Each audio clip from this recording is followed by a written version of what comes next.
Starting. That's going to be the thumbnail, by the way.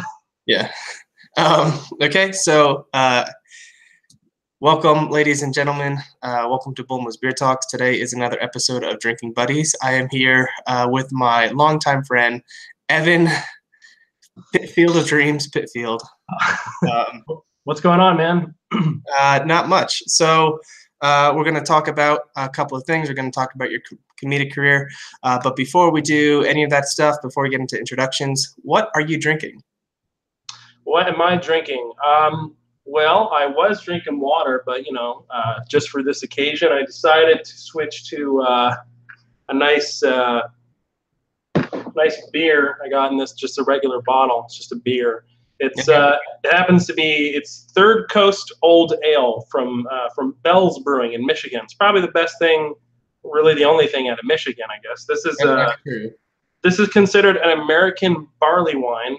I started loving barley wines in 2012, and it's a very confusing name because you think it's wine, but it's not. But it's a very malty, heavy beer, and it's just it's pretty delicious, man. What are you drinking? In my Stein, I've also got a nice Stein. This is a Stein from Germany. Oh, yeah, no big deal. I'm drinking the Compass IPA India Pale Ale. From Bristol Brewing Company. Bristol is a brewing company out of Colorado here.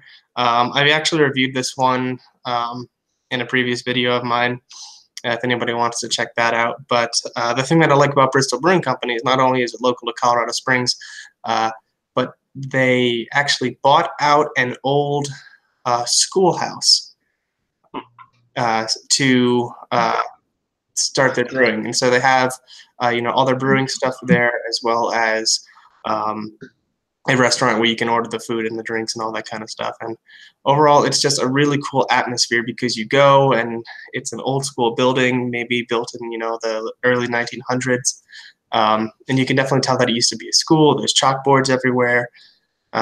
People are still in detention, right? Yeah. Some people have just never gotten out. They're just hanging out there, right? They're 100-year-old person. So should we cheers real quick? Sure. All right, here, let's do a wireless cheers. All right, ready? Oh, I feel the love. Oh man. Clink. Yeah, I heard it click. I felt it. I felt it. Yeah. You felt it in your heart. I felt the carbohydrates from the beer. Man, I really shouldn't be driving right now, huh? No, I'm just yeah, an old schoolhouse, say. Okay, so who are you? Who am I? I feel like you're like interviewing the Riddler or something, who are you? It's a very philosophical question. Who are you really? Who are you? I really never sat down and thought about that.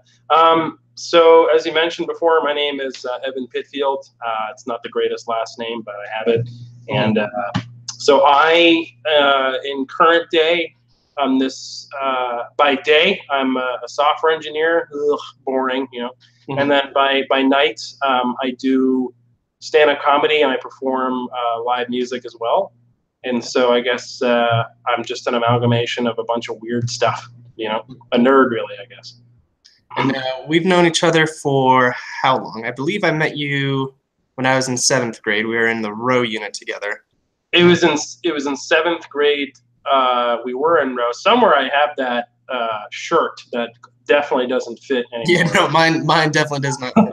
I mean, it didn't even fit. It didn't fit then. But my name is on it, and I think yours is too. So, so back in those days, in the 7th and 8th grade kind of had their own building. Yes. Right? It was like a separate unit, and I think they tried to divide everybody up into like Greek groups. Basically, I guess it just made it easier for chaperones or whatever. So we were row. RHO. Our sister unit was Tau.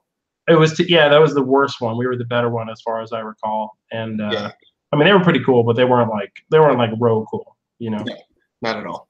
They were like they were like a third party Nintendo accessory. It's just whatever. They're like a Mad Catz controller. They were a Mad Catz controller.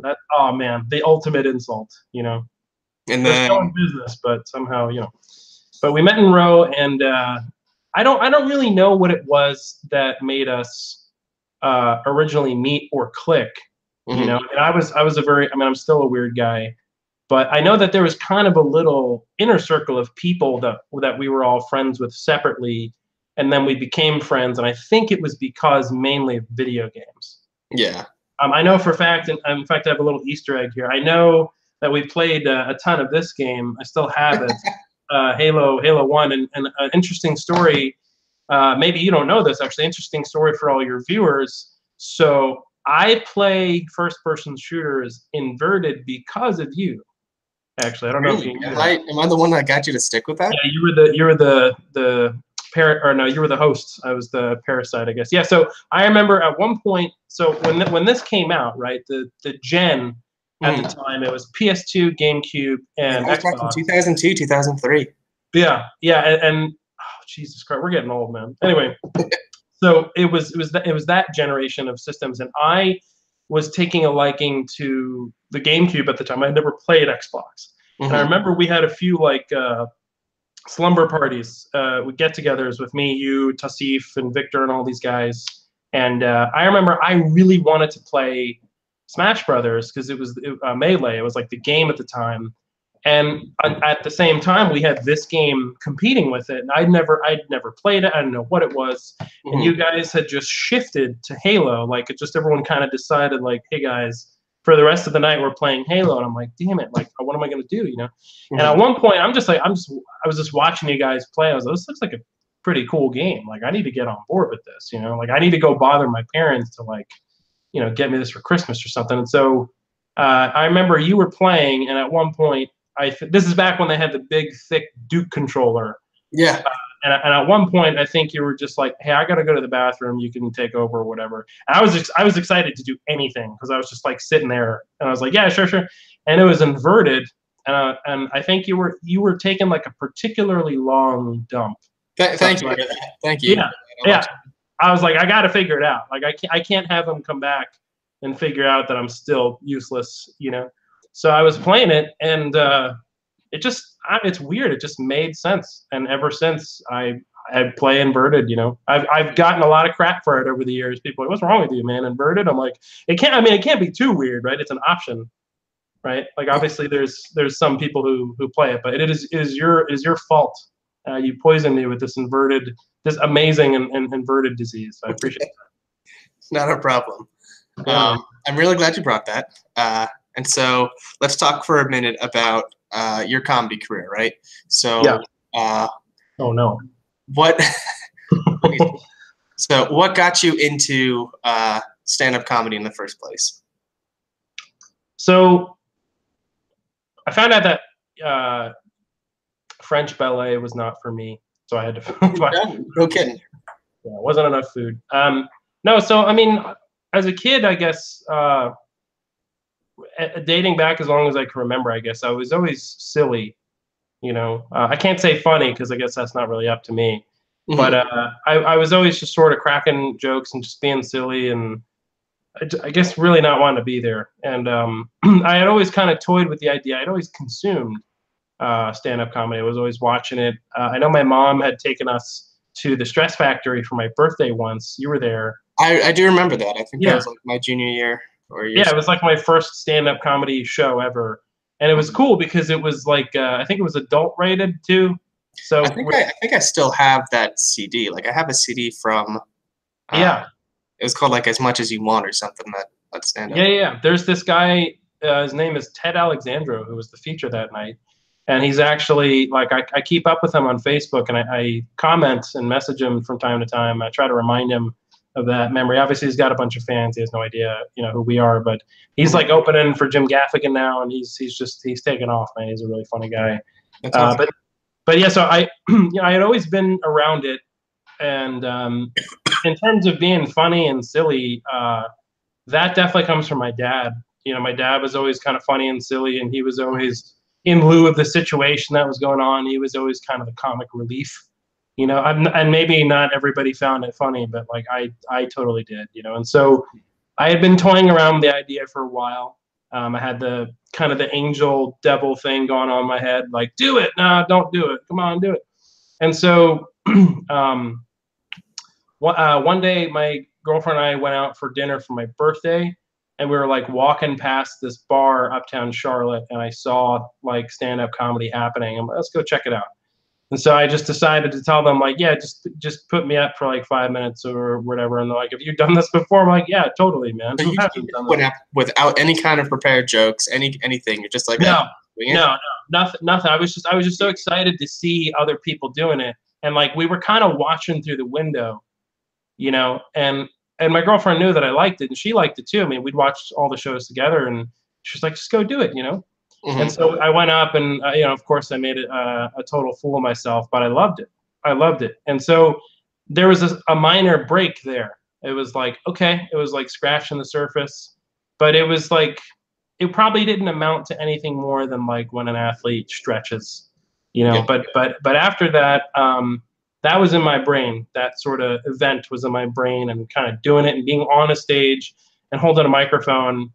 I was like, this feels cool, you know. And so fast forward maybe a year or two, I was working at I was doing software engineering. I was working at more or less a dead end job, just like everybody.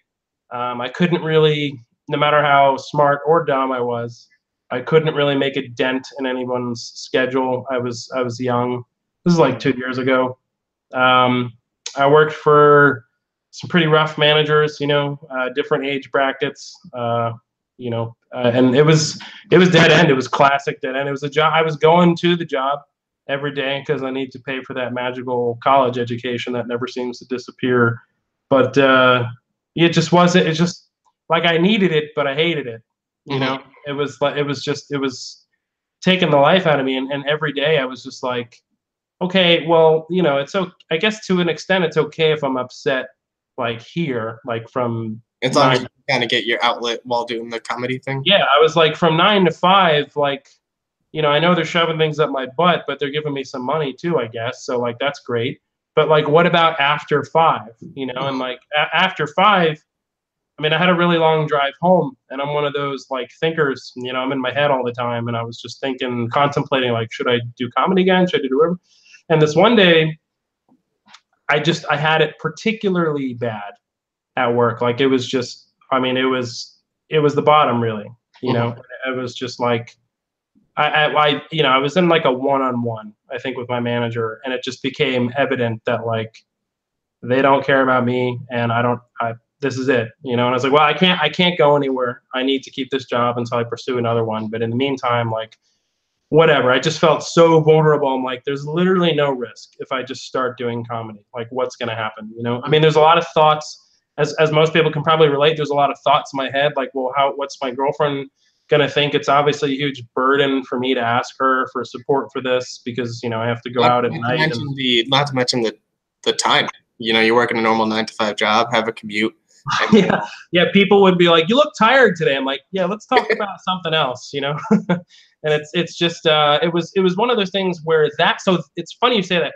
That part was something that I was always used to, not the mechanics, but just like everything that I've really, really enjoyed in my life, and everything that I really feel like I naturally just put my all into.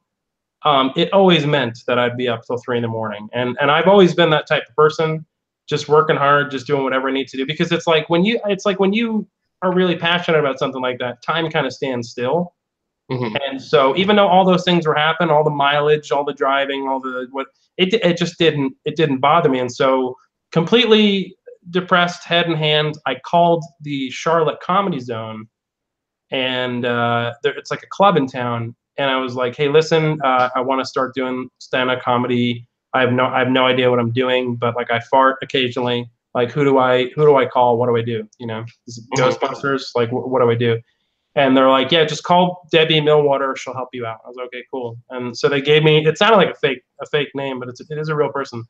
And so I sent her an email. I said basically the same stuff. I was like, I'm brand new. I have no idea what I'm doing. The thing on your buildings is comedy, so I assume you guys do. What do I need to do? You know, you guys have like some dirty toilets or whatever need help with. Like, I'll take care of it. You know. And she literally responded to the email saying like, hey, you're booked for May 3rd for a 5-minute set. Send me a headshot. You know, and I was just like, what? and it was like, I was like, I don't know if you read my last email. I said I have no idea what I'm doing, and she was like, yeah, it's fine. It's an open mic. I was like, oh, okay. So it was cool, man. I had like my girlfriend had to take like my photo, like a driver's license photo, and it felt real, and it was. And I went and like I made a big deal about it on Facebook, and a lot of friends came out to support, man. And it was just, I mean, everyone's first time is amazing because everyone shows up the first time that knows you. But Yeah. just the feeling that I had, I was like, this is cool, man. This is really, this is fun. And for me personally, I don't even call it like I just like creating things. I like making music. I like making silly videos, comedy. Like no one has a gun to my head and tell me to do this. I feel compelled to do these silly, wacky things. And luckily here and there I find a few people who support that mission, and we get to work together. So at the moment now it's just become how do I juggle? How do I balance? How can I make music? How can I do comedy? How can I keep my job? Of course, my job is programming, so there's a new freaking programming language every day. How do I keep learning? Basically, the secret is you just don't sleep anymore, and all your dreams come true. And it's been a really fun ride. I feel like I've been talking forever though, so I'm gonna take it back to you. It's fine. It's fine. So you come on. Oh, it sounds choppy. It sounds funny though. I'm talking to like Dan the robot now. I was like, Testing. I can hear you now, kind of. Okay. I'm still getting an echo on your end, though. Okay, let me try to lower the speaker volume. All right, try again. Testing. Okay, no, I'm good to go. Sweet. So you kind of touched upon a little bit, but what is your creative process, right? What do you use for your jokes? Do you use just a lot of alcohol? Okay, got it. Like, do you use like aspects of your life? Do you embellish stories, so on and so forth? Yeah, this one time, not at band camp, I had a notebook. So I guess in general. No, right? You were never much. No, I wish, man. That's if I have one regret, it was definitely to be in, because I think Victor. Oh no, I know Tusif was in there. He's a monster drummer. Yeah, he's got the drumming thing going on. That guy is the Energy Bunny. If the Energy Bunny was Indian, like he doesn't. Yeah, he's my creative. So the cool thing about creative process is that at least for me, it seems to change from time to time, and not just change, but evolve. So hopefully it doesn't degrade.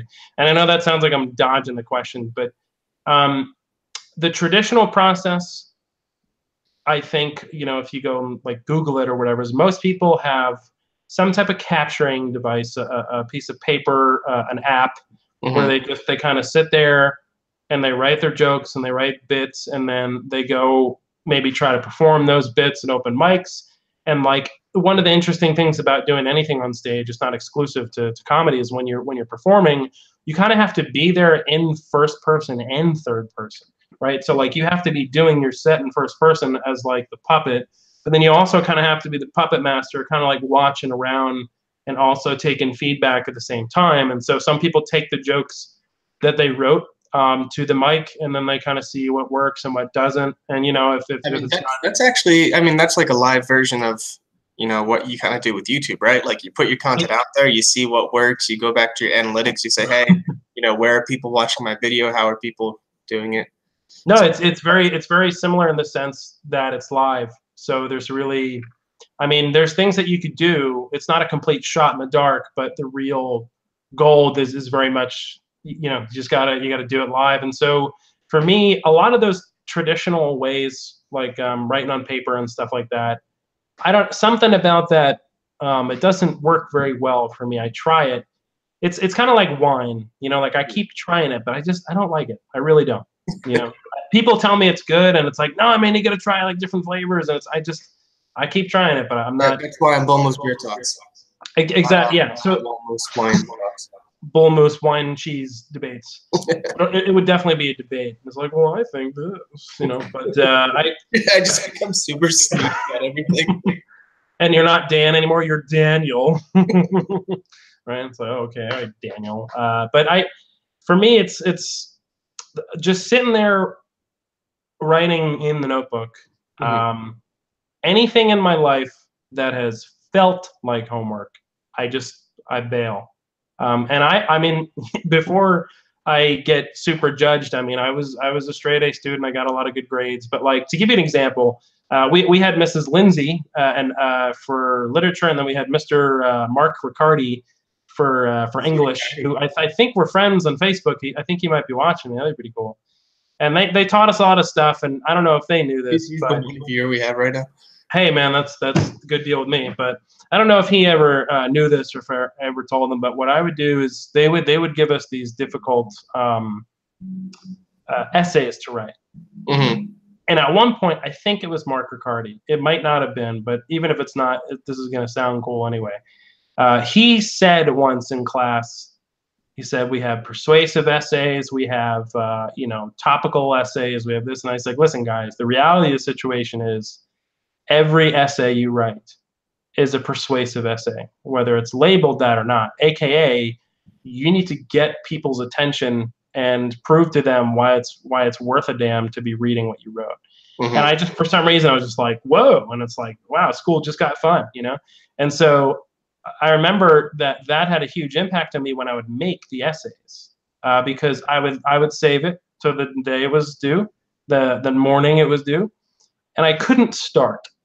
I would try to start, and I would be like, it's whatever. Like, unless I was actually inside the essay and inside the material, and it was really just me talking, I couldn't do it. But then once I thought enough, and then I can just talk, it took 5 seconds to complete, and it was done. And it sounds cool, but it's definitely backwards, and it's not really, I don't think it's very healthy, It's not very. Take that same approach when writing jokes and comedy and stuff like that.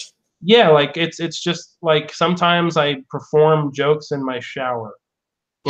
Like sometimes I just talk it out and I imagine people are there, and then I'm like, oh, that wasn't any good or whatever. And sometimes I do it in my car. Like sometimes literally it sounds really pretentious because people say like, oh, it's like a visionary type of thing. But I don't brag about it. In fact, I think it's actually a limitation because some people could just sit there with a notebook and they could just like Seinfeld, right? They could just like joke, and then they have a new hour of material. For me, it's like you can't force yourself to do it. You have to let it go. No. It's very much like I have like two modes. I have one mode where I'm just like a dumb caveman, and I'm like penis. I don't have anything, and then like all of a sudden something comes to me and I'm like, oh, and then I'll write that down, and then it'll be stupid enough that I'm convinced it's worth saying in front of actual people. And then of course it's never the finished joke, it's never the perfect joke, but it'll be enough kind of legwork that I'll go do it at an open mic, that I'll just kind of gauge the response, and I'll be like, do these people really think it's me saying this joke, or is it like a robot? Does it sound like it came from a notebook, or is it good? So it's seems to be changing over time, but that's where I'm at least at the moment. Next question, and then we'll move into the like, what are you currently doing, and you can plug whatever you want. Who is your favorite comedian? Where do you get your like comedic inspiration from? Like, I should not where, but who I should say. That's true. I guess I'm going to be a jerk, and I'm going to give you 2 responses. Give me as many as you want. Okay, I got 18. No. It's like, oh, we're out of time, folks. Thanks for watching this. So as I mentioned earlier, so I have one personal and then maybe one like professional. So personal, it's definitely my dad. It's not just that he was a funny guy. It's just that he was looking at things differently than everybody else was. And it's weird because when I would listen to him, I didn't think it was that different. Actually, I thought he was a pretty normal guy, and I thought like I found, probably to no surprise since I'm his son, I found that I was making the same observations about things that he was just saying it, and I was just thinking it, and so it was just, I don't know. He's been a huge inspiration on me just because again he's also showed me a lot of comedy, a lot of music. I mean, he's got a huge repertoire of CDs and records and stuff, and so do I. And so at least in terms of exposure, that was also definitely the first. And it's not like my favorite comedians or his favorite comedians, but it was more kind of like, well, here's all this stuff, and like here's the Wonka factory, and go figure it out, you know. And so yeah, definitely. I mean, for personal, yeah, I mean it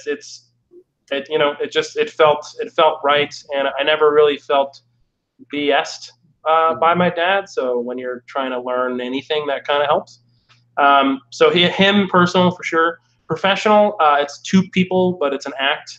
There's this show. Have you ever seen? It's called the Tim and Eric Awesome Show. Great job. Do you remember that? Like about a decade ago. I think so. It was a while ago. It was on like Adult Swim, and so they had done a few shows before that. Their style of humor it's absurd. It's wacky. I mean, it's just like they make fun of like commercials. There's this one like YouTube series. It's 4 episodes. It's called like Tim's Kitchen Tips, and he like basically imitates like a cooking channel, and everything just goes wrong. But it's done like so well, and it's professional quality. I'm a huge fan of like absurdity and observational stuff, and nobody, whether people like them or not, I find not, to be honest, but no one really does that stuff like they do. Have you ever seen Eric Andre's show, or just Eric Andre in general? I've seen some things that he's done. Yeah. Okay, he is very much in that vein of stuff, you know. And it's weird because I thought actually that Tim and Eric was kind of like comedian. But after meeting a lot of people in the stand-up scene, at least in Charlotte, it actually still it's odd how many people don't find that funny. So I feel we should definitely drop those guys' names more often, you know. But yeah, actually one of the comedians that were on their show is this lady, Maria Bamford. I don't know if you ever heard her before, but she's also really cool. She's really wacky. She's coming to Orange Peel in like a few weeks, so we're gonna go see that show. But yeah, that's my final answer. I don't even need to phone a friend. So that was impressive. I was gonna give you 50-50. But the 50-80? correct answer was John Mulaney. You watch John Mulaney? I do like John Mulaney stuff. Yeah, he's got saw him live in Winnipeg one time. Oh, nice. When I was stationed in North Dakota, across the border, went an hour north to Winnipeg, and he was up there doing stuff. I feel like no one lives in North Dakota. You have to be stationed to be in North Dakota, right? I was the only person. Yeah, it's there's no one else. They're just like, here, go here. People are like, which one's better, North Dakota or South Dakota? It's like, pass. Why? Yeah, John. He has the "What's New, Pussycat" joke, right, with the jukebox. Yes. Yeah. He's good, man. He's very funny. So that goes into the next topic. What are you currently working on? Do you have shows coming up? Do you have a book? Do you have any kind of YouTube channel you want to plug? Just go in and brag about yourself and what you're doing. I have for YouTube channel, I have one channel that I think I shared with you where I play this character, this guy called Dr. David Firk. And he's kind of like a genius, but he's also a complete moron. Once this gets published, feel free to link the channel in like in the comments below, and then I'll pin the comment so that anybody who watches this sees it. You'll flag it as spam. You'll say, wait a minute. Yeah, so feel free to do it. Yeah, so in addition to like raw stand-up, I like to work on kind of bizarre projects that are maybe more kind of a blend of like theater and comedy and just kind of a show. And I have kind of a crew of friends that we all kind of work on this stuff. So we just got finished doing like a murder mystery comedy night, which was. I don't want to interrupt you, but on Netflix, have you seen? I think it's called like Oh Hello There. No, is that the new one with like Jim Carrey or? No, it's got John Mulaney, and it's also got. Have you ever seen The League? Oh yeah, with the football. Yeah. It's got the guy from The League. I can't think of his name off the top of my head, but they basically dress up as old men and they do like a comedy, but like also kind of like a performance show. and they do it on Broadway. Nice. So.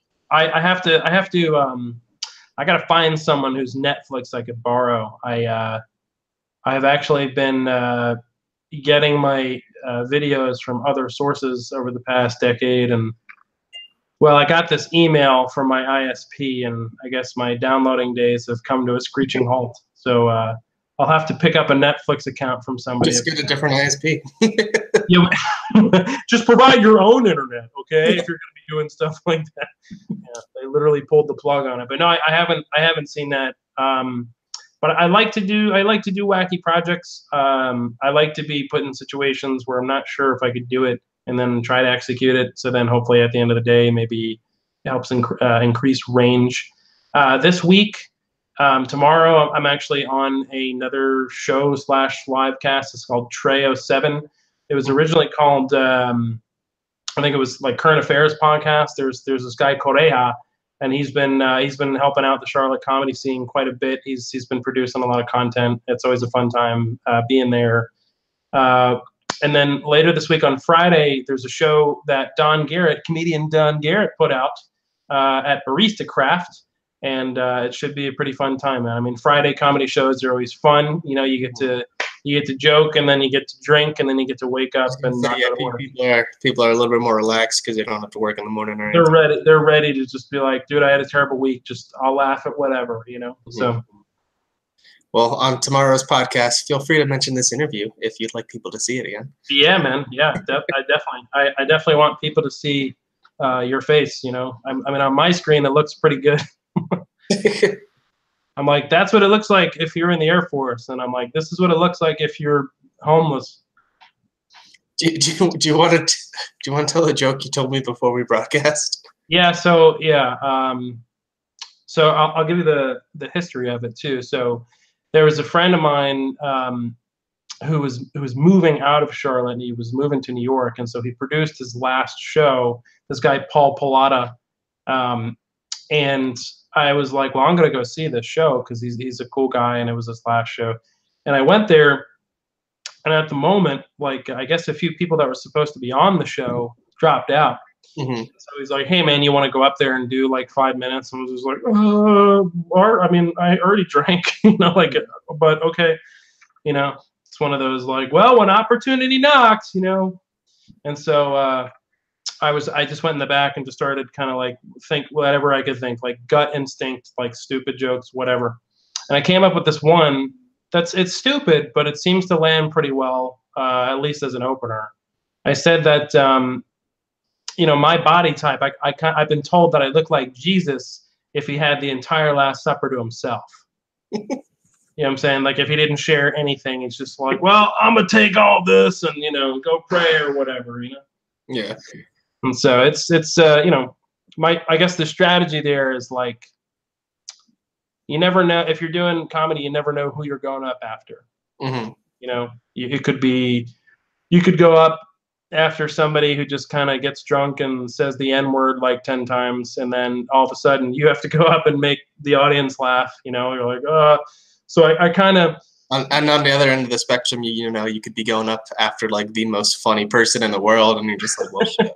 Yeah, you're just like, oh, well, isn't he funny? Listen, I gotta go, right? So yeah, I kind of do some of those little like whatever jokes in the very beginning, just because it's like, well, let me make sure the people here know how to laugh, and then we can get into some, you know, some funny stuff, I guess. So that I kept that one. I had a lot of those kind of one-liner stupid, you know, you're fat if or whatever. But that one, I don't know. People just, obviously, I guess if I get a haircut or I shave, it's kind of out the door. But, you know, it's a good one. Imagine that you're like clean shaven, short hair, and you're trying to use that joke. Everyone's like, that doesn't make sense. They're like, I don't know if he read the book. He doesn't look like any of those people, you know? Like a terrible book report. Yeah. It's like, no, I don't see it. Like, you look more like Patrick Stewart if he ate Patrick Stewart. Right? It's like, well, I think it's Jesus, but yeah. So that's where that one came from. All right. Future plans. What do you plan on? Like, where do you see yourself? Investments. Oh, sorry. Go ahead. What'd you say? I just shouted investments, but. Oh. But what are your future plans as far as comedy is concerned? 5-10 years down the line. Well, so my education tells me that comedy is not very lucrative. That's not special to comedy. Obviously, it's, you know, starving artists, whatever. And so I'm a little bit different. I got involved in music and or at least performing music and performing comedy kind of after I had like a stable job. And so that's given me a lot of power and a lot of leverage to do it without really depending on the financial component of it, you know, which is great, and so I can't really say that I'm in it, you know, for the money. I think that's a mistake, you know. But I would say I have very modest goals. Depending on who you talk to, they think that maybe I'm not taking it seriously, or maybe I'm not, you know, a real comic or whatever. But I think I just need to keep focusing on two things. I think I need to focus on making people laugh. You know, I mean, that's what they paid to see. I don't know where that money went, but, you know, they paid to see it. And then just in general, one thing that I've kind of come to terms with in recent days, and it's been a bit of the inspiration for the This or That videos, is that I need to become 100% comfortable with just delivering the best Evan Pittfield that I can. You know, there's somebody told me something. I've heard it so many times and I hate it. There's people who have asked, you know, how did you get into comedy, to like maybe a fellow comedian, and they said similar things that I did, where they're like, I was just always kind of silly, and you know, the people around the office find me funny, so I figured I'd give it a shot. And there's a lot of comics who've been doing it for years, and they're like, hey man, if that's what you think, then, you know, comedy's not for you. And it's a very bully kind of mentality. I think if somebody almost like a gatekeeping, like. It very much, yeah, and it's weird because a lot of those people are my age, and it's like I thought we bonded on the fact that we hate older people because they do that shit, you know. But anyway, I guess it's a new gate, so it needs a new keeper. But so it's, I think if they wanted to say that, hey, I'm the keymaster. Sorry, yeah. You're the gatekeeper and the keymaster. I think if they wanted to say, hey, listen, just because you're funny at home or if you're funny at work, it's going to be a lot harder than you think. I think that's fair. You know, that's good. That's definitely solid advice. That doesn't take the, you know, energy out. But the thing is, a lot of people, whatever you're doing, there's people who are animators, there's people who are pop singers. You know, you could really draw it all back to some type of spark that they had to want to do it. You know, I don't know that anyone put a gun to their head. Maybe they did, but there's a reason internally that really only they know, that they wanted to do it. And that spark, I think, is just something that other people see. And so when somebody says something like that, it's almost telling you to navigate away from the spark. And it's just like, nah, man, that's a mistake. And so what people say is the reason that people find you funny at work or at home is because they know you, right? They have context. And so I interpret that as a challenge accepted. I said, okay, well, no problem. Then all I'm going to do is just make the entire world know me, you know? And then it'll be like we're all just hanging out, you know? So one audience at a time, you know? So in terms of future plans, just per show, do really well. And just each time people continue to say, hey man, do you want to be on a show? I'll be like, yep, absolutely. And just keep doing it. You know, I mean, I have no plans to buy Lamborghinis and, you know, live on the wealth of comedy, whatever that means. Maybe if you I think if you live on the wealth of comedy, you might be able to get like a Subway sandwich every week or something. But just to honestly, like, my number one goal for the future is just to not quit. Just to keep, doesn't matter, bomb, succeed, whatever. Just music, comedy, don't quit. Every time a new ball comes into my life, just juggle another one, right? You want to get married? Cool, I'll do it. You want to have a kid? Cool. I mean, I'm going to be there when it's created, and I want to be a good comic. I want to be a good dad. I want to be a good guitar player. Just keep doing it until you're dead, you know? Hopefully maybe put a record out one day too. That'd be pretty fun. You mentioned it briefly when like on the subject of like gatekeeping and everything, what do you find most challenging? Like the most challenging, the most sacrificing aspect. I know we already talked about just the time involved, but what's difficult for you about being a stand-up comedian? Damn, man, that's it's a fair question. I'm just trying to contemplate. Let me grab some inspiration real quick. I've shifted focus a little bit, because there's some objective things that are really hard. Time, and it's not. It sounds like a complaint, and it's not. Oh, I don't have time to write the jokes or anything like that. But what winds up happening is, between everything, between your other things in life, between rent, between whatever, and also even between fantastic musicals, even between shows, actually. The thing is, creating something is very selfish. It's a very endeavored type process, and it's very much like when somebody watches a show and like binge watches Game of Thrones. Like sometimes you just need to be alone and just like be in your kind of comfort zone. And so writing and timing, that's not the problem, but that time where you're in your you got your headphones on and you're really paying attention and like the juices are flowing, finding time to get that time becomes hard over time, because even if you have free time, that doesn't mean that it's always going to be like that. And you talked about how, like, your inspiration comes in waves. You can't force yourself to do it. Have you ever been in a situation where, you're having that inspiration moment, but like you're with someone and, you don't have time to let that like simmer, and like you feel that kind of frustration? Absolutely. And so like mental blue balls. That should be a bumper sticker. Mental blue balls. Yeah, it's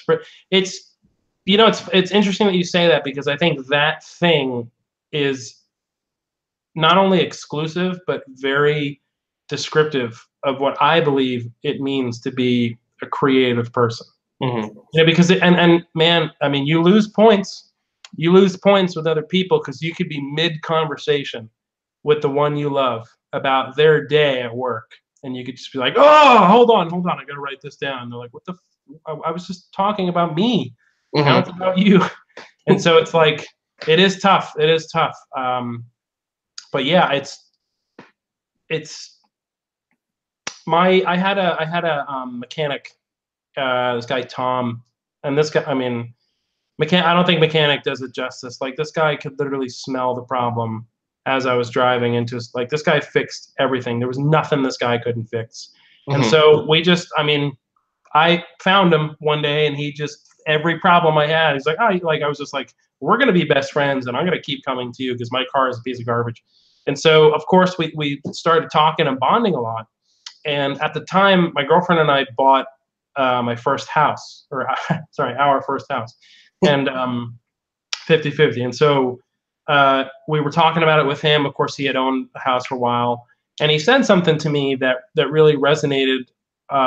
He said, hey, listen, don't get caught up in, you got to buy this, you got to do this, you got to take care of this. He's like, listen, it's great what you did. I'm glad that you did it. Obviously, it's better to have equity than not, or whatever. But he said, you need to own your house. Okay, you can't let your house own you. Mm-hmm. And pretty decent quote, because obviously I decided I'm going to start applying that to other things. So it's like drinking. I like to drink, but the minute the bottle has control of me, it's like, well, that's not good. So same with comedy. I want to do it, but of course I want to be in control of these things.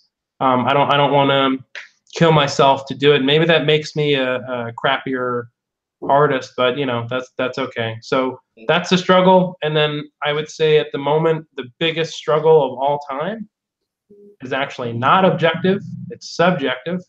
The biggest struggle for me of all time is me. How so? Well, so like I said, it's just it's a mood, man. Yeah, that's okay. I get that. Like, think about your favorite band, right? Mm-hmm. Even though they're your favorite band, you know, maybe there's just some days that go by where you're like, I don't want to listen to this garbage. You know, you're just not in the mood. And so sometimes I doubt myself. I mean, not sometimes, often. Sometimes I'm not in the mood. Sometimes it's up here that's telling me to do it, and then it's also up here that's telling me not to do it. Right? You know, I forget it. Just go eat potato chips and watch TV or whatever. Does that happen to you like while or before you're performing, too? Sometimes, actually. One of the most interesting experiences that I don't think you can really get unless you're doing it, and it's not exclusive to comedy, just any performing art, is it's gonna sound pretty bleak, but I've actually had experiences where my set is going really well, and I'm upset, you know, and like on paper, that doesn't make any sense, you know, and it's like, how do you if you just said that to somebody, it's just like, what? Like the general population would be like, how? Like people are laughing and it's coming from your mouth. Like what do you mean you're upset? And it's just everybody, you know, you got different reasons. One of the reasons that I'm laughing at you. Oh wait, say again. I said no doubt. Everybody's laughing at you. No, but it's so like the perfect analogy I can make is at least to describe why I'm upset sometimes is because bands, right? They do this. They make an album. They go tour. They promote. And they you know rinse and repeat. You know, and so you got to imagine like when you're on tour for your new album, for the new Imagine Dragons or Five Doors Down or Three Shits or whatever it is. You know, like you play those songs like 100 times. I mean, it's in different cities. Like you get to have Chinese food and Indian food, and like, hey, there's a parade here today. But it's it's the same stuff over and over again. And so you need to do your job in delivering the goods to the audience. But at the same time, sometimes you're like, man, I wish I was back home in my cave making new jokes.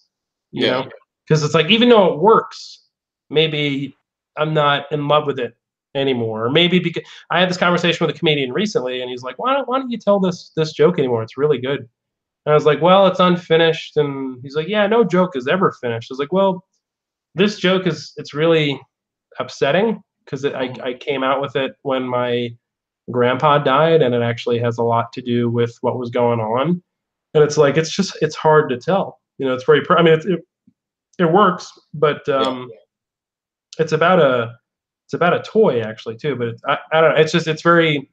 It's very tough to kind of do that. But at the same time, since you're on stage, it's all about you, right? The lights are on you. You have the microphone. Like you have people's attention, so you have to do your job. And so even if a set is going well, of course, in the moment, I mean, I'm a human being, so of course your ego feels good, and it's like, oh, well, it feels warmer than it does cold because people are enjoying it. But I mean, if it's not depressed, maybe I can at least say that sometimes my mind is definitely elsewhere, you know? And so biggest struggle of all time is me. It's me telling myself, like, don't do that, or that's stupid, don't try that, or whatever. Now, have you ever had any, like, really just awful sets? Like, nobody was tons. Yeah. Absolutely. I mean, once a week, you know? I'm expecting a story. Yeah, like any that particularly stand out, like, oh my God, like this was the worst. I wanted to give up comedy after this. Well, so the trick in general, right, is to become a sociopath. And just not care what people think. That's good. And just say like acceptance, huh? Yeah, I don't need that. You know, like you have to come to terms with yourself at the end of the day and be like, well, I'm not murdering people, right? I mean, I'm just telling jokes, right? What's the big deal? But so, I mean, there's a bunch of bombs, but here's a bomb that I could talk about that I at least changed into something entertaining. There's a place in South Carolina called Koozies, like the thing that you get for a drink that no one uses. It's not like you sell like a bunch of them at a garage sale because you never use them. And like it was this. It's like it still exists. It's and it's still active. There's still comedy going on there, and it's a bunch of just super Southern people. I don't want to use the term that maybe everyone's thinking about. I'll just call them super Southern. I mean, there's like Confederate flags. There's like Confederate underwear like hanging from the ceiling.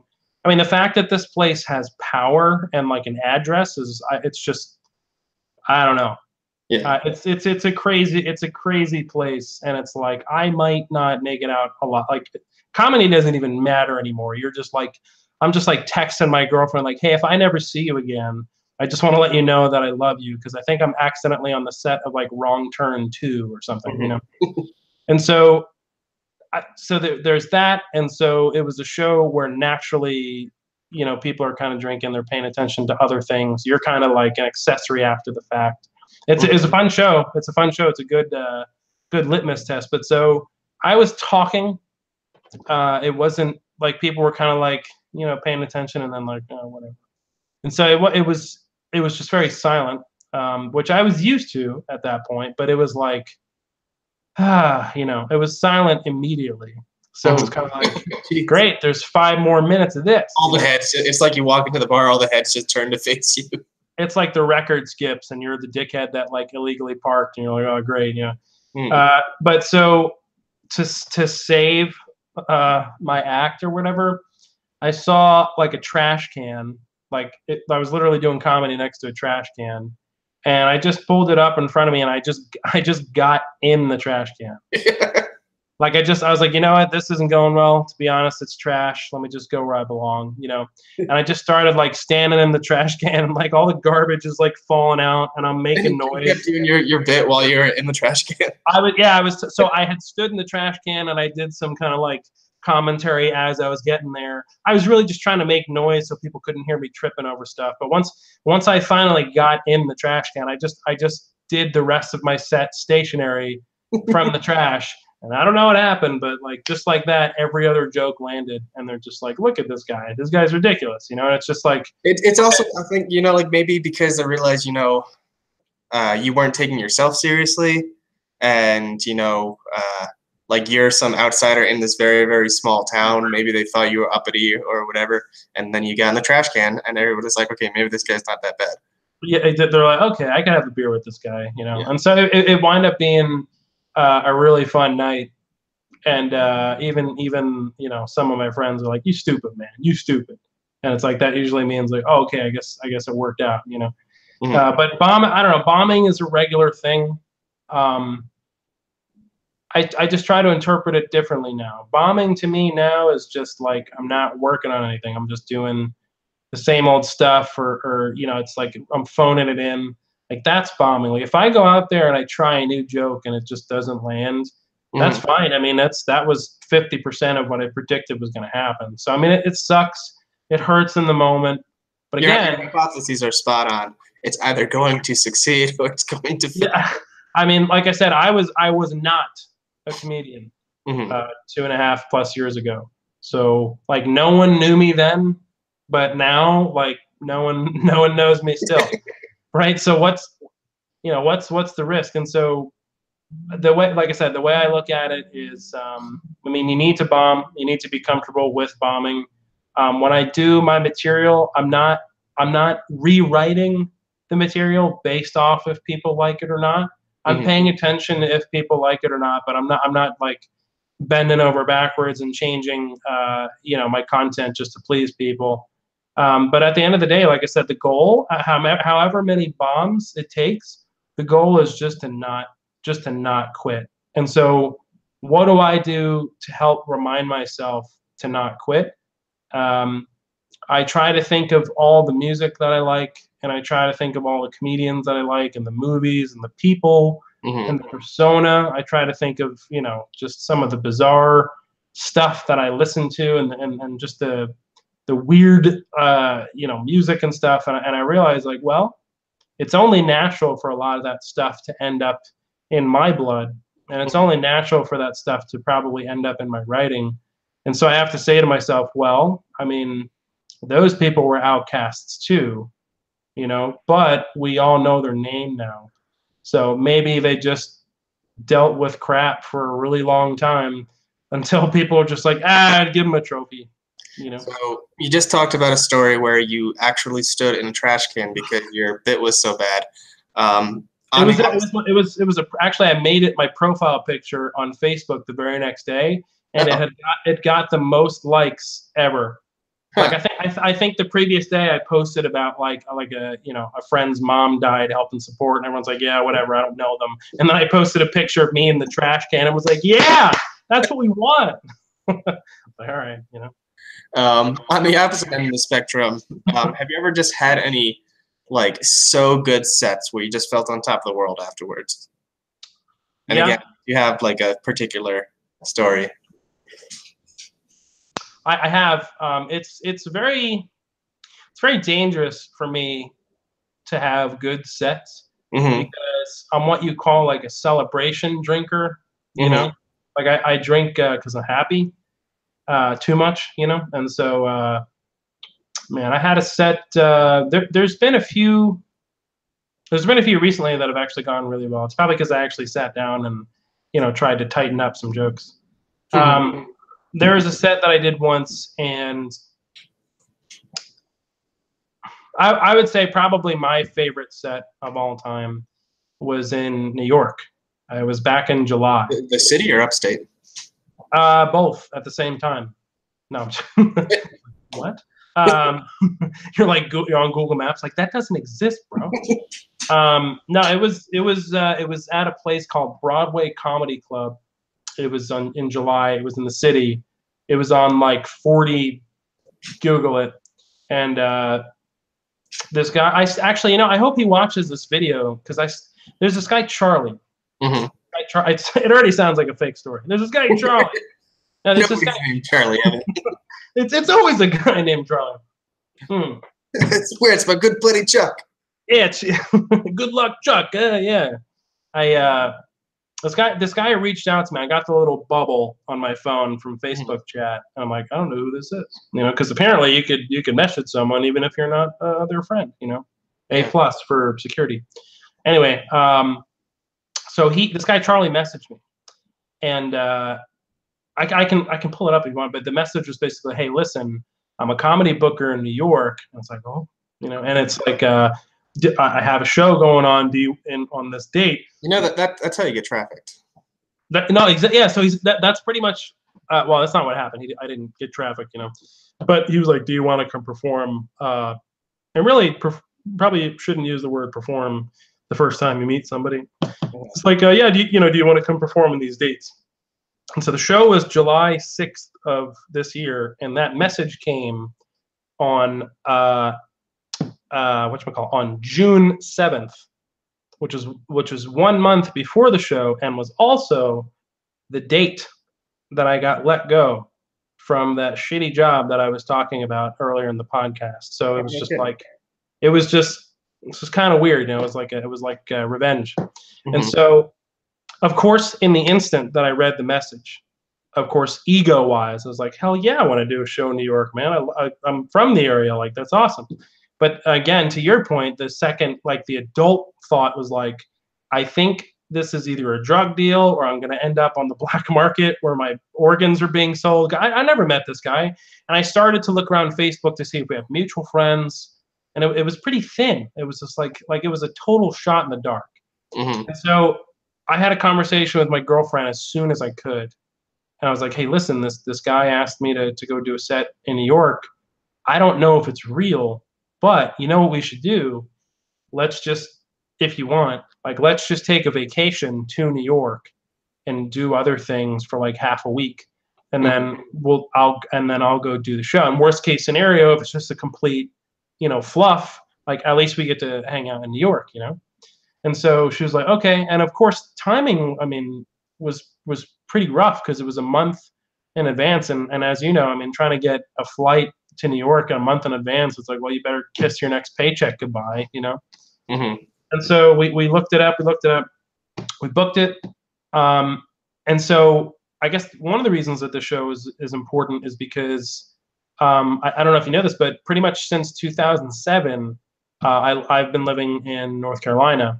I went to college from 2007 to 2011 at UNC Charlotte. Represent. Yeah, graduated from high school and then. That's correct. Yeah. Well, barely. But I made it through. Apparently when you give people kisses, they give you good grades. Even if they're dudes. But so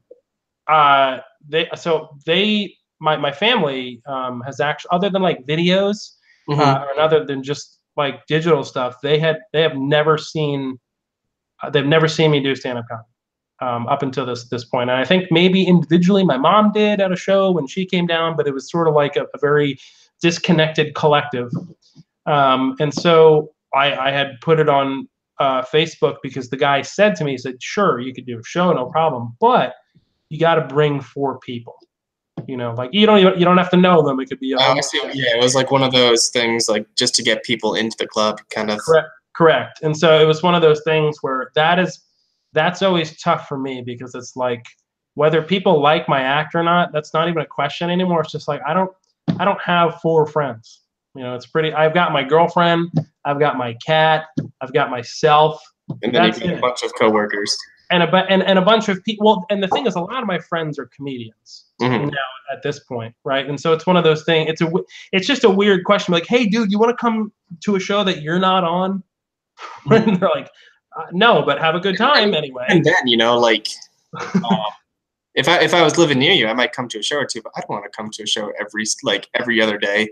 And again, it's like you got to think of it like you're saying, well, imagine it's Delaney, right? Imagine it's whoever's like fill in the blank favorite comedian ever, and it's like, well, yeah, I mean, Delaney's also performing in Wyoming, but I'm not going to go drive to what, you know what I'm saying? So it was just sort of, it was difficult to get 4 people, but I knew that I had. And also because you typically reuse bits, you know. Yeah. Like nobody wants to do the same thing over and over again. It was tough, but I posted that on Facebook immediately just due to time. I was like, let's just like boom this up and see what we can get. And a bunch of people had commented, and you know, initially the plan was maybe we can drive up, and of course, you know, I immediately looked at my girlfriend, like, we're not driving up. Her and I have made that drive so many times. I'm like, we're not doing that. So we booked the flight. We went up there, and it was a complete shot in the dark. But people like my mom, my dad, a few friends, my friend Rob. A lot of people were like, dude, we will be there, no doubt. You know, luckily my friend Rob also has like 5 brothers and sisters. So I was like, well, even if just you guys show up, I'm good, you know? And so it became a reality. And I mean, I gotta be honest, man, it was kind of nerve-wracking, because to your point, no one in my family had really seen me do comedy before. So I could do all my bits. That wasn't an issue, but it was kind of like, like I got really comfortable, and still am really comfortable performing in front of strangers. You know, like I actually prefer that to performing in front of people, that because it's kind of like a one-night stand versus a relationship, right? It's like if you poorly perform, but it's just a one-night stand, it's like, well, at least you don't have to see each other. If you're in a relationship with someone, but if it's family, you know, it's like every Thanksgiving, it's just like, remember that one time you were a complete idiot? It's like, yeah, I know I do. and so I went to the show, and happy Thanksgiving, by the way, Evan. Yeah, happy Thanksgiving. Gobble gobble, man. We'll draw hand turkeys after with our beers. It'll just be a circle. It'll be really bad. I'm already finished. Yeah, I know. I'm drinking pretty slow. So I went, and a lot of people saw the post, liked the post, but clearly kept it a surprise that they were going to show up. So I got there early, and we were just kind of walking around the city having time. People were kind of training in, and I just had a good time. And it was like, I had one of those feelings that I have a lot as an adult, where I was like, I'm having a lot of fun right now. Like something's gonna go wrong, you know, like it has to, right? That's real life. That anxiety feeling. Yeah, the balloon is getting too big, you know. And this was like a half an hour before the show, and so I actually had I had my my girlfriend was basically my bouncer, because I was like, I don't want to see any family until after the show, and she's like, yeah, I get it, you know. I was like, I just, you know, let's just hang out. Let's have a good time, whatever. And so last minute, I go to the comedy show, and this guy, Charlie, I finally meet the dude, right? And he is a real person, and he's a real cool person. And I'm just like, I'm just so glad that you're not a robot, you know? And he tells me like, hey, listen, so the headliner didn't show up. So you want a headline? And I was like, how much time? He's like, just like 15 minutes. I was like, well, hey man, why not? And so that was my first time officially, at least, being asked to headline. And so when I got to the club, I tried to get to the club as close to the show as possible to eliminate any, familyings. And there was a line out the door with everybody, like even uncles and like even like stepbrothers and step friends. I thought you were going to say there was a line out the door for the main headliner, and they're all just. There was a line out the door facing outward. There was a fire, but no. There was a line out the door, and it was mixed. It was people from my family, and then just people in general. And this place, this Broadway comedy club, it's really cool. They got like multiple rooms. Like they got one downstairs. They got like one straight ahead. Like it's like a comedy frat house, but it's run really well. And people actually pay to be there. And so the room that I was in, it was this tight room. It was very small. It was probably maybe 4 times the size of the room that I'm in that you can't see anyway, I guess. And so many people came to the show. Again, it was mixed. It was my family plus just tons of people. Because there was like 7 other comedians on the show. And this room was so packed that by the time I had gotten on stage, people were sitting on stage. Like it was, which to me is my kind of show. The shows that I like to do are the shows that I like to watch. Like I like to go to concerts where it's intimate and they're right there. It was that kind of show, but it wasn't just a small room. It was a tight room. It was like someone turned the volume on max. And so this was actually the first time it was the first time in a while that my mom, my stepmom, my dad, and my stepdad were actually all like in the same room. I mean the everyone's friends, but obviously people go separate ways. And that was odd. I was like, is this a comedy show? Is this an intervention? Like, what's going to happen? But this is an intervention. You need to stop comedy. No, exactly. And it was just like, well, just take a deep breath and here it goes. And so, I mean, it was an incredible show. I mean, again, it was a mix between people who are in my family and just other people. And man, it was just such a blast. It was in New York, which is cool, I guess. People seem to think that New York is like a mecca or whatever for comedy. It was one of those nights that it's hard to forget, man. It was just everything just worked out, and I don't know. It was a really breathtaking experience, Maybe the opposite of a bomb, as you would call it. Yeah. It was good. So we drank a lot afterwards. We did New York right immediately after. I'm like, can we get some pizza somewhere? Like, I don't have that. I don't have that in North Carolina. I need to go get. You don't have New York style pizza. No. We went to a real pizzeria where like the prices change every day and the guy doesn't speak English. Like it was great. They price it based on what they paid for tomatoes and mozzarella. Yeah, they just look at your face. They're like, yeah, for him $5. And I'm like, I'll take it. It was great, man. I had a slice, and there was like flour all over my hands. It was great. It was great. And actually, some of the people in the audience were actually comedian buddies of mine that had actually moved from Charlotte to. Oh, no kidding.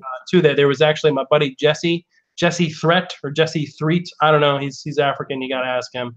And he came, and because they're all up there, and it was just like, oh man, it was like a wedding almost. Like everybody just kind of came out. I have a friend, Robert, who I met down here, and he wound up moving to Atlanta, but his wife had a conference coincidentally at the same time as that show. And we actually saw each other in Nintendo World, and he was like, well, I was going to surprise you, but I'm going to your show. So it was like everybody in the yearbook was just at this show, and I was like, holy shit. Like it was the show. And again, a lot of those people, I mean, they're probably just sitting there like, I see his shit on Facebook. Like, what's this guy up to? They didn't, you know what I'm saying? I could basically just be someone saying that I'm a comedian, and they're like, I want to see the real deal here, you know. So it was a very cathartic experience, and luckily the next day we didn't have to jump on an airplane. We still had like a few days to kind of marinate in it, you know. It was fun, man. That was the first time that I felt like you know, like a boxer when he's got his robe on, you know. It's just like it just felt good, you know. It was fun. It really was. Well, that's all that I really have for you. Did you have anything you wanted to talk about before we signed off for the night? I've taken an hour and 10 minutes of your time. I think I've said a word. I think I've said every word in the dictionary. I'm wondering if Miss Lindsay or if Mr. Riccardi are like marking all my mistakes right now. It's like, that's a conjunction. You're not supposed to say that. I don't know, man. I mean, I'm really glad to see that you're doing well and that you're holding up and that you're doing the Bullmoose stuff. I don't know if I ever told you this. There's actually a guy who sells records that is also called Bullmoose, and I was like, is that Danny? Because it's picking up steam, and I'm like, that'd be really, like, I don't think anyone would see that coming. So you've got a potential doppelganger out there. I should sue him. I should copyright the name and sue him. Yeah, I mean, hey man, get rich or die trying, right? Exactly. I really, you know, even though they say I almost hung up on you when you said you weren't in it for the money. No, I'm not in it for the money. I'm in it for the free food, baby.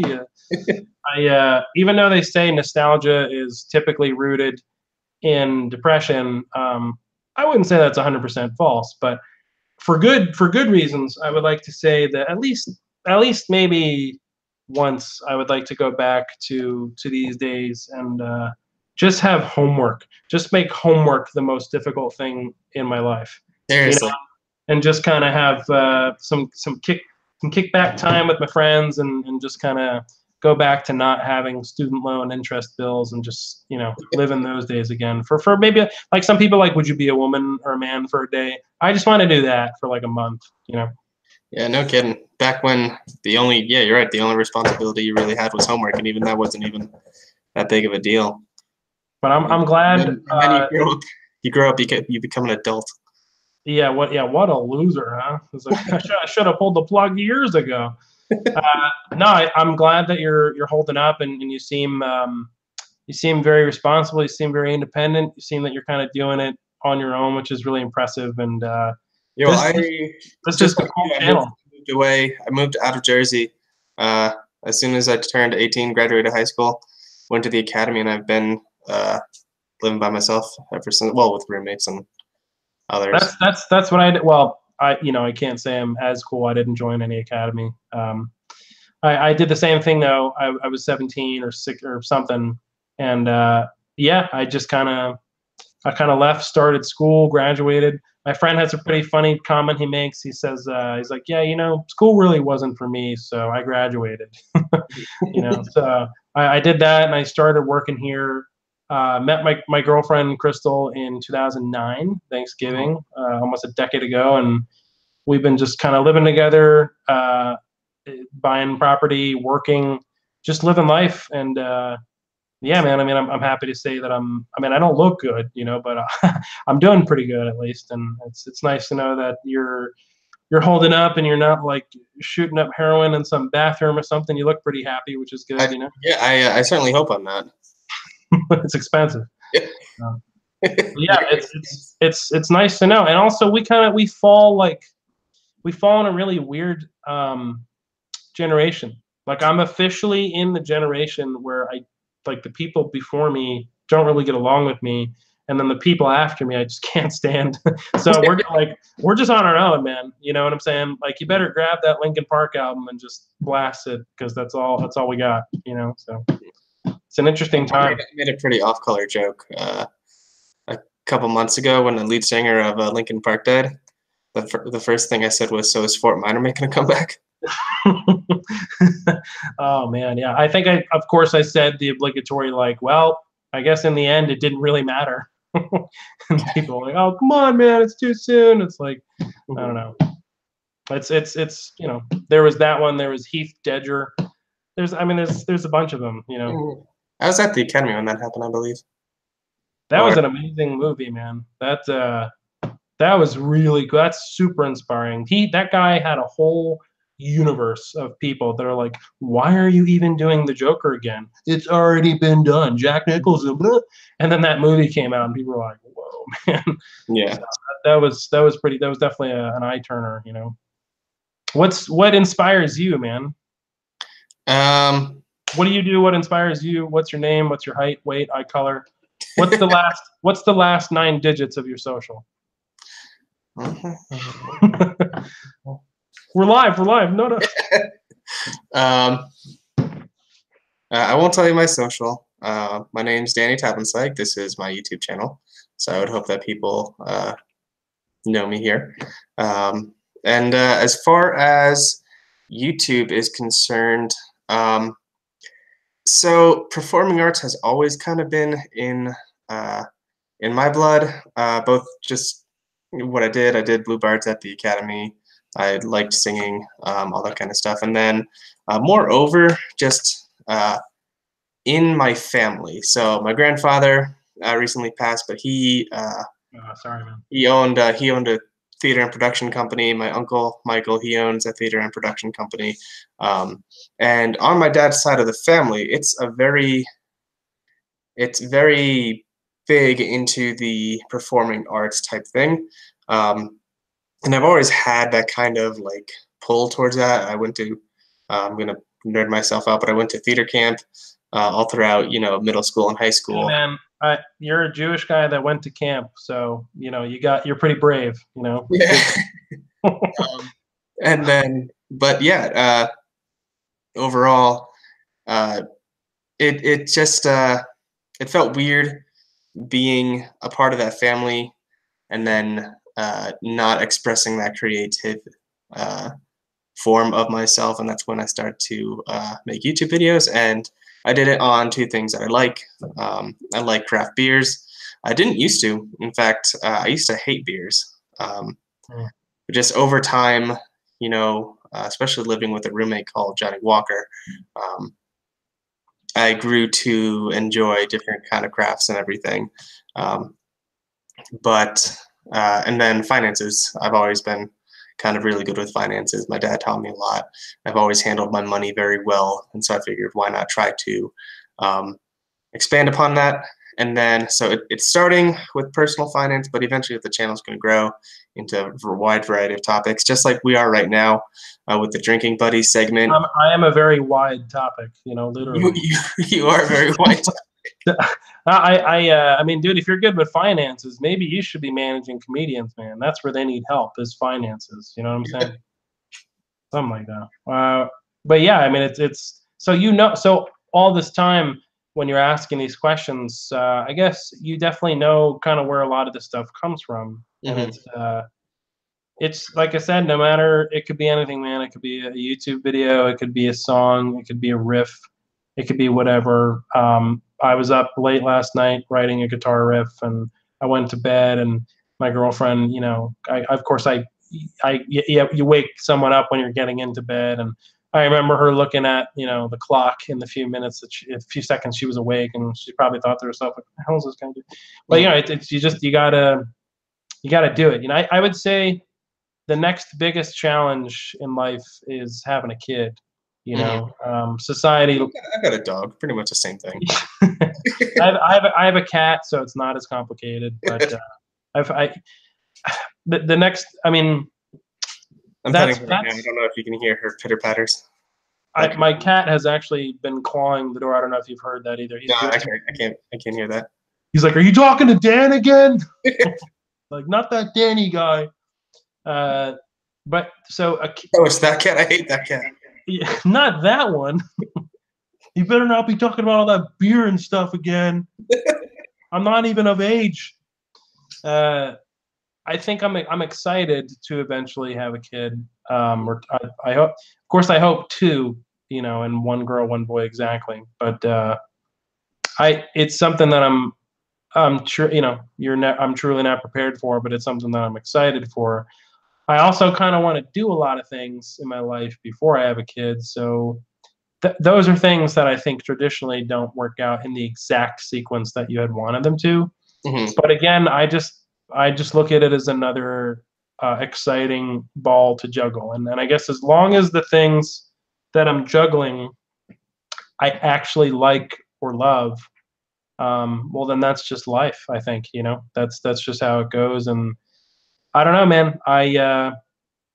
Again, the worst thing that you could do is just stop. And so I like the YouTube channel. It's a cool idea. You have a very sustainable model where you're talking about things that you like and you're sharing. And honestly, it's not a lot of work. Basically what I'll do is I will set up my cameras. I've got a phone, and then I'm hoping to get like another different one so that I can do different angles and stuff. Right now I'm literally just moving the camera to a different spot, and I do everything in one take, but like I'll repeat stuff over and over again. So I'll end up with like a half-hour long video that I'll go in, edit, do the ones that I like the best thing of. So when you watch my videos, it's actually a little bit choppy because I'm just taking the best bits and pieces. I've actually tried to hide that recently by doing the different angles so that you can't really tell. Okay. You know, see, people don't really see all the stuff that goes on behind the scenes. So I'm a huge video game collector. Obviously, I have this, you know, complete cased Halo or whatever, and naturally, there's a few YouTube channels that I follow of these guys that are like, they're huge video game collectors. These guys have like over 20 systems of complete game collections, like every Sega Genesis game, every Nintendo game. And these guys, they're live just like you, doing these channels and these videos, and they got a lot of professionalism and a lot of stuff to kind of learn in terms of like what to do and how to kind of access yourself easier when you're filming. And it's been very inspiring, man. I'll have to send you a few links. You know, it's definitely some good Easter eggs and good nuggets in there, you know. Some pretty interesting stuff. I've recently started doing that This or That show. I don't know if you've I've seen it. I haven't had a chance to actually click and watch it yet, though. A lot of the times when people, I don't know if anyone's like again, feel free to plug anything you want in the comments below. I'll pin it. Sure, man. Let me see if I got a plug around here. I got a USB 2. Does that took too long for no payoff? I apologize. Anyway, so the thing is, I do it from my phone, and that's not hard. But the fact that I'm on T-Mobile is really hard. In fact, I don't know why mobile's in their name, because you can't fucking go anywhere without losing signal. Like it's T like statue. It doesn't move. And so sometimes I'll actually do the video, and on my phone it'll actually say live, but it's not live recording. And people are just commenting like, "What happened? We can't see, the feed cut out." And it's just like, oh man. So it's like, as you know, it's a one-man show. And it's super fun, but I realized the other day that every time, and it's probably on purpose, every time I'm near a T-Mobile store, my signal is perfect, right? I don't know, you know, it's probably on purpose. So I might start driving over to their parking lot and doing the videos from their parking lot. But it is fun. It is really fun. And the whole concept of live, I do sound, I do audio, and so I know all too well what it means to get caught up in the production of things. And sometimes it goes really well. Like the video, right? Sometimes you're just like, boom, boom, boom, this is great. Like, it's like, wow, holy shit, what a productive day. And then other times, you know, you're the same person, but then, you know, maybe you're driving home from work and you're like, I got this good idea, whatever. And then you go and do it, and like just all the technology's failing, and it's like your driver's broken, bro. And you're like, what the fuck? Like it's just like everything crashes and burns, and you're like, yeah, but I have like 2 hours before I have to go to bed for tomorrow, and I have this idea, and I just want to do it. And the technology's like, well, tonight's not your night, man. It's not gonna happen.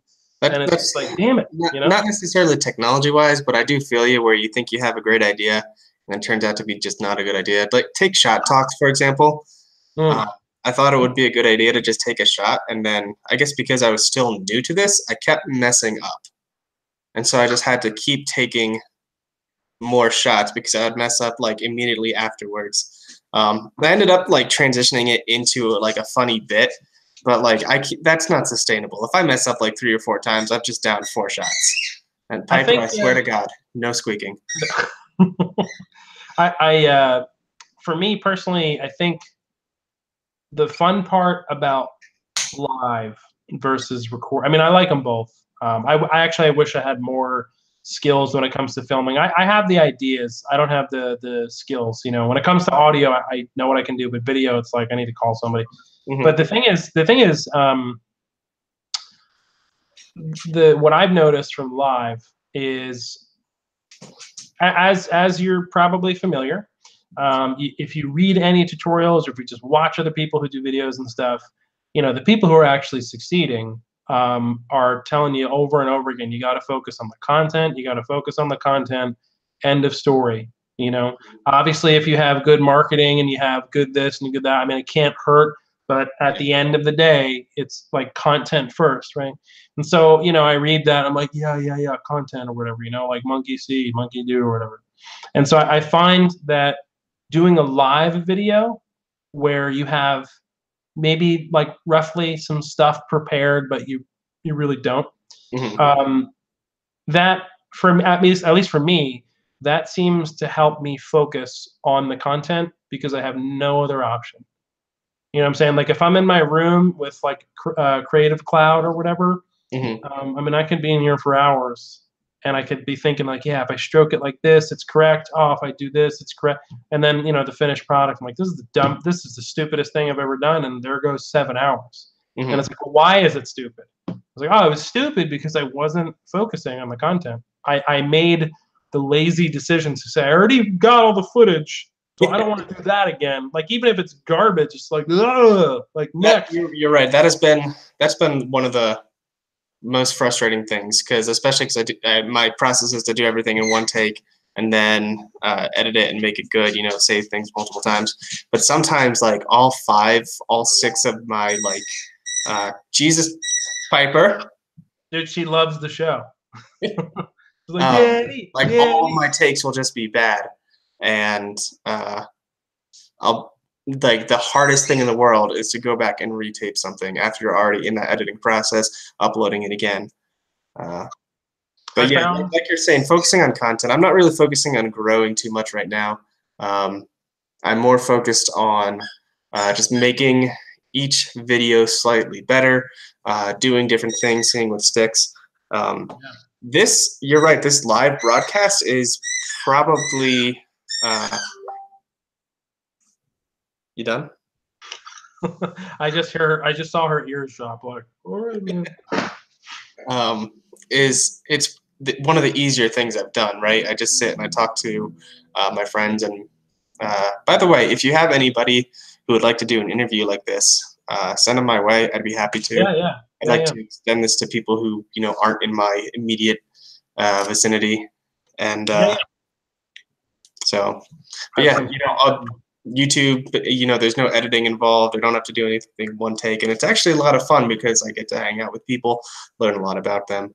They share their experiences. So, yeah. And I think again, I can't speak for everybody, of course, but for me, when it comes to process and like being able to pump stuff out, I keep going back to Henry Ford's assembly line, at my job, in comedy, when I'm making a video, I'm making a song, it just seems like that dude figured it out. It just seems like the ideal design that you just have a bunch of people and each one of them just focuses on the one thing that they're really good at. So like when I'm working on certain projects with friends for like silly stuff, I'm trying to wear that hat where I'm trying to focus on like who's really good at what they're doing, and just until they choose that they want to grow and branch out and do other things, let's stick them in that area, because clearly that's going to be the best tire that you've ever seen, the best axle you've ever seen.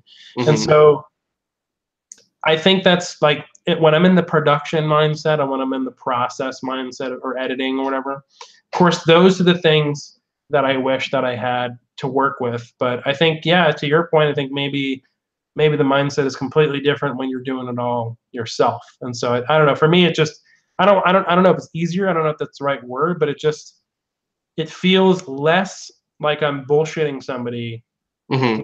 when it's live.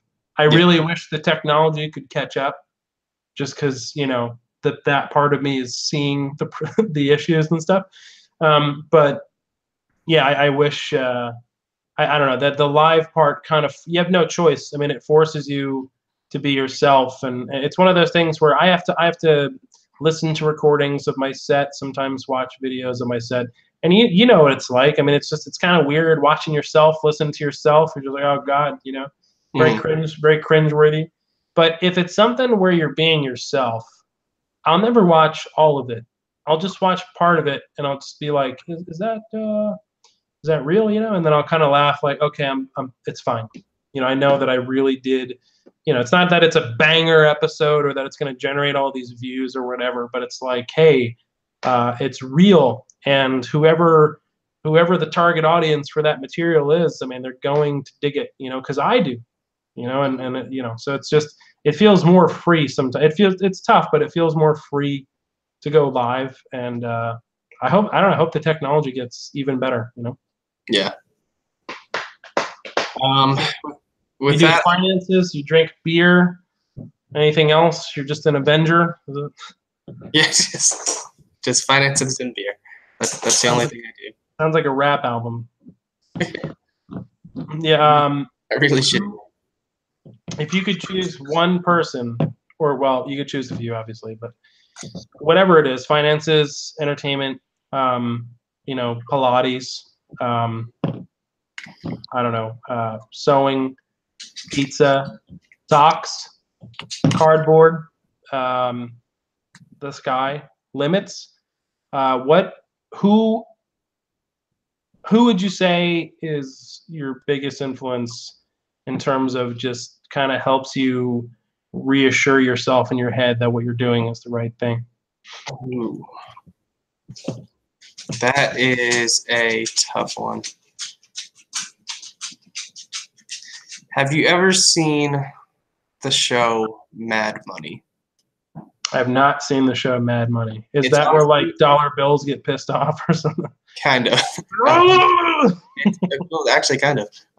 It's on CNBC, and it's hosted by a man named Kramer. I forget his full name, but he's this crazy guy, and he talks every single day, Monday through Friday, and he talks about all these different stocks, how the market's doing, all that kind of stuff, and just his energy, the fact that he's in his 70s now, I think, the fact that he's still going.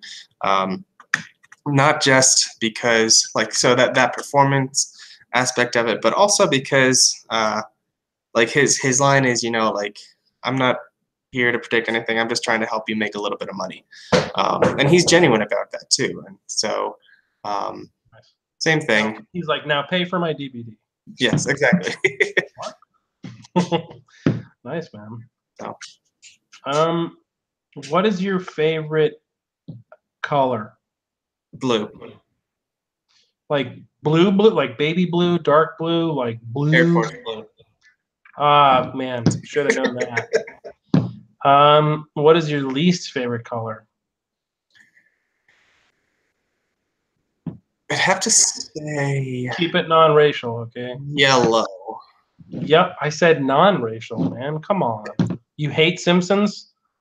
No, just it is a bad color, man. I don't know that I would ever wear a yellow shirt or drive a yellow car. It's a weird color. It's bananas and the Donkey Kong 64 cartridge, and that's like one submarine, which yeah. It's just like you never really hear any songs about yellow, right? Well, I'll take it back. There's Mellow Yellow. There's Yellow by Coldplay. I think. Yeah, I was gonna say I'm so yellow. But yeah, well, you never listen to a song. It's my least favorite color. It's not a. It definitely. The thing is, like, it sticks out, but not always greatly. Like orange sticks out, and it's always pretty good. And it's like it's like a brother to yellow, right? It's like one more Isn't it like if yellow, if there was like some red If in your yellow and red mix, yeah. Yeah, if red is like into yellow, it becomes orange pretty much. So then in that case, okay, yellow. So then what would you say like your least favorite letter of the alphabet is, and why? Not the letter Y. Like, I was gonna make a joke. No, come on. I meant like, and also explain why did you choose that? I don't know that I've ever thought about the alphabet as a fan of like which letter I don't like. I'd have to say. So I'm going to pivot and not answer this question because I don't have a letter that I don't like, but I do. There's a book out there that kind of had the same idea that I did, of just like a terrible phonetic Piper.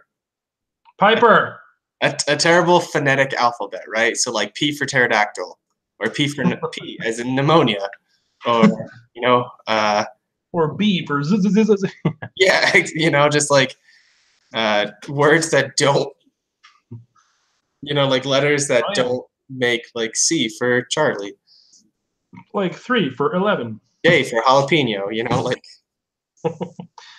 Remember when we were kids when we didn't use words like pivot? You're like, I don't know. I don't know what you're talking about. I've always used the word pivot. I'm not going to sugarcoat this, man. I'm going to pivot, and hopefully you can leverage the synergy from my next phrase. I was talking about that while we were playing Halo together. Yeah, I know. You were like a live LinkedIn profile. You're just saying a bunch of words that really don't mean anything. Probably why I didn't have any friends. I don't know, man. I'm just really happy that for 98% of this, it seems like the technology worked. This is really weird. I was having trouble getting some of this stuff hooked up. And by the way, Google, if you're watching, it'd be a really cool feature if, like, when we're doing Hangouts, you could do a test video with yourself just to make sure your cameras and stuff are working. I'm pretty sure you can. I just don't think you know how to do it. Okay. Google, if you're watching, just skip the last 15 seconds and pretend that it's all kosher. How's your mom and dad doing? Are they still in New Jersey, or? No, they actually moved down to South Carolina. Okay. They're not very far away. Between Charleston and Myrtle Beach, in a place called Murrells Inlet, South Carolina. Okay. Sweet, man. Where's Robbie at now? Robbie is in Florida, Parkland. Nice, man. What's he up to nowadays? He is managing Wawas. So there's Wawas in Florida? Yeah, they moved down there. Nice, man. Wawas. I love Wawas. I miss them. I look like a maniac when I talk about Wawa here, because it's like, on paper it's so stupid. It's like, you know what this place needs, man? A gas station. They're like, what? It's like, no, but you, like, I know that I sound like an idiot. It is so hard to explain what a Wawa is to someone who's not from the Northeast. Like, I can explain it perfectly. Okay, so first of all, there's two different types of Wawas, right? One that's literally just a convenience store, and then they started making ones that are convenience store plus a gigantic gas station, right? Like with gas pumps and stuff. And so for me, the Wawa was three things. One, it was definitely where people dealt drugs, or so I heard. Two, it seemed to be ground zero for new products. Like, I remember when Americone Dream came out, the Ben and Jerry's, like the that is my favorite Ben and Jerry's ice cream. What's his name? Steve. What's his name again? Steve Colbert. Stephen Colbert, whatever. Colbert. He made his own ice cream at Ben and Jerry's, and like you couldn't get it anywhere else, and like Wawa had it first. Actually, it's because of Wawa that I have tried Coke Black, which not many people have. It was a very limited release. It was coffee Coke. It was weird. It was clearly limited. But it was good. So it was like ground zero for products. And then, there's two more things about Wawa that are amazing. Wawa invented the tablet ordering system. Yep. Right, and it wasn't just you order on a tablet, but there was a screen or a tablet, and then you ordered, and then the people behind the deli had another screen where exactly what you typed would show up on that screen, and they would make your sandwich ingredient by ingredient, and you never had to speak to them other than when they made the noise like you're like, yeah, that's mine. You never had to talk to them. It was like robots before they came out. This was like 2 decades ago too. Like they've had quite a jump start on it. And then of course the fourth reason, my favorite reason, I'm a huge pretzel fan. Doesn't matter. Hot pretzel, sourdough, I don't care. Just pretzels. And forever and always, Wawa has had an amazing hot pretzel for $1. It's never changed. It's always been 99 cents, and it's, oh my God, it's so good. If you're watching Wawa, please sponsor me. Wawa, if you were an entity, I would make love to you for 99 cents. No, it's just, it sounds stupid. And there's another one out there called QT. That's a really good gas station. That's it's like a high quality gas station. Like not as many people get murdered there, but Wawa seemed to have I don't know, they had their stuff together, man. It's a good place. I miss it, and I did not know there's Wawas in Florida. That's I'm very jealous. So, but yeah, man. I appreciate you having me on this show. Sorry for taking all your time tonight. That's fair. I just wanted you. Yeah, that's all right. It's just 5 a.m. here. I gotta get up for work in an hour. What is it like 8 o'clock almost there? Like yeah, it's almost 7:41. Okay. Did you just say it's some 41? It's 7:41. Oh, okay. You heard me exactly. You just wanted to make a joke. Everybody's got their problems. I was like, yeah, man, cool sponsor, you know. But it was fun, man, and I'm glad you're doing it, man. I'm glad you're having fun with it too, because it's definitely different if you hate what you're doing, I guess. So you know, so I wish you the best, and I appreciate you having me on. I got to be honest, I have no idea technically how to end this thing. Is there something maybe you wanted to? I will end the broadcast. I got you. What any closing words from Danny Taubenslag? No. just gonna cut off suddenly. Wait! Before we cut off, wait! I just want the world to know one last thing. Not only is it your fault that I play inverted, but let the record show that I used to destroy you in this game, and I just want the world to know that. So I have the Master Chief Collection on Xbox One. If you actually want to play the Halo 1 games, Halo 2 games, Halo 3 games again, we can live stream you losing. Yeah. One day, I'm telling you, man, one day I'm going to go put that disc in, and then I'm going to download an update for like 7 hours, and then I'm going to play that game, and I might lose, but I will win at least one game sometime or other. Completely irrelevant to anything that we were talking about, but yeah, I hate that now. Like, even when I buy a game at a store, I have to like install it on the Xbox. It takes like 3 hours before I can even play it. Like, that's one of the most frustrating things that I've ever. Cool. Problem solved, man. Cartridges. You'd think I'm sponsored. Oh, wait a minute. I got more here. I got some Genesis games. Remember this? Yeah, remember I got like. I never had a Sega Genesis. Oh man, you're missing out. I mean, it's it was a good one. I liked it. I just and I mentioned this on this or that the other day. Like, it's just you grow up and stuff happens, man, and you get kids, you get wives or husbands or both. I don't know what you're into, and you just lose. Like, our generation, we still play games, but like we just know that our time. But life finds a way. The what? I said life finds a way.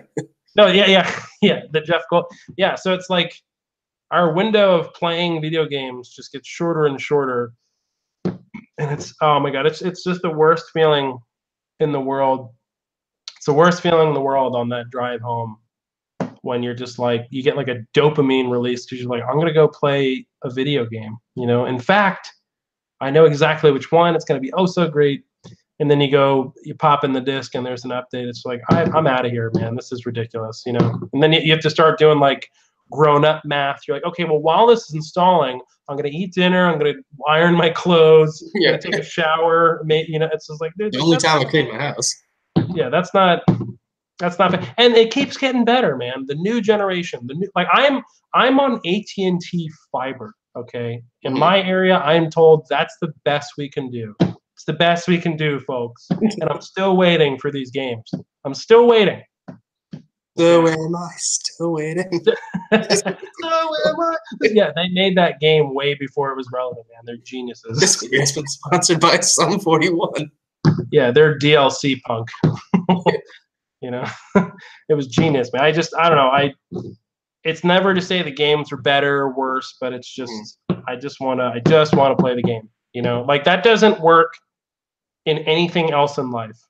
Like that concept of like being excited and then waiting and then like no one's ever like, hey, are you aroused? And you're like, yeah, and it's like, well, why don't you just wait 30 minutes? Like, no, it's like I don't even have that kind of time. Like I got school in 15 minutes. Like it doesn't work. And I understand. I get it. I know that video games are like 1,000 gigabytes or whatever it is, but it's like, I don't know, man. The cartridge wasn't gigabytes. Halo wasn't gigabytes, man. The guy looked like something from Legos. If you go back and play Halo 1, it looks like Legos, and it had nothing to do with the fun times that we had. There's actually I was watching a video on like canceled Halo games. There's actually a canceled Lego Halos. Oh, there was going to be a Lego Halo? I think it was like Roblox or something, but Roblox. Yeah, that's why they canceled it. They let go of that one real fast, right? Lego. Like, get this out of here. Yeah. This is usually how it ends. Just a weird downward spiral of terrible puns and bad haircuts. I'm gonna stop the broadcast before it gets any worse. It was really fun, man. Cheers. Thanks for having me on. I'll shoot you a note if I know anyone else. Okay. For sure. All right. Salute, man. Bye-bye.